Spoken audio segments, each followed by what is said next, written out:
necə çətin. Rəqqasların səhnədə ömrü çox azdır. Səhnə ömrümüz inanın 40-45 yaşından oynadı.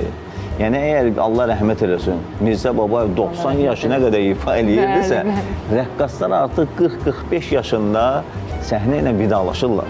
Amma burada sual yaranır ki, bu insanlar 6 yaşından bu sənətə başlayırlar.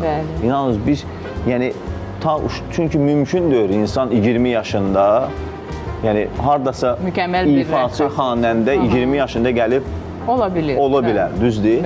Amma rəqqasda bu mümkün olan şeydir. Fiziki hazırlıq olmalıdır. Uşaq vaxtından başlamalıdır və 40-45 yaşında da bu insanlar səhnədən uzaqlaşırlar. Və təəssüf. Çox, yox, indi hər şeyin istisna.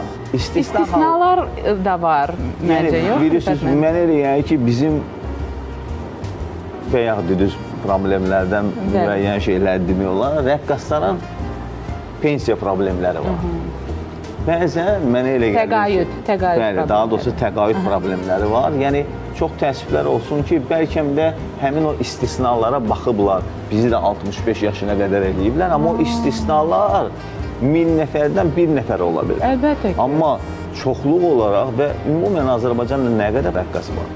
200 nəfər rəqqas, səhnədə rəqqas varsa və onlardan ildə inanınız ki, 1 nəfər ola bilər ki, getsin təqaüdə və yox. Yəni, bu məsələni də mənə gəlir. Çətin məsələdir. Bu, ən böyük bir fəsaddır bizim sənət üçün. Çünki sənətə artıq axın azalır. İnsanlar öz övladlarını rəqsə verməkdən çəkinirlər. Çünki 45 yaşından sonra bu uşaq nə ilə, bu insan nə ilə ailəsini dolandıracaq və bu problemlər də inşallah ki, mənə elə gəlir, öz həllini tapacaq. Mən hər zaman söyləmişəm, ən böyük problemimiz ata yurdumuz idi. Bəli, belədir. Biz onu həll elədik. Allah şəhidlərimizə qəni-qəni rəhmət eləsin. Dövlətimizi, dövlət başçımızı qorusun.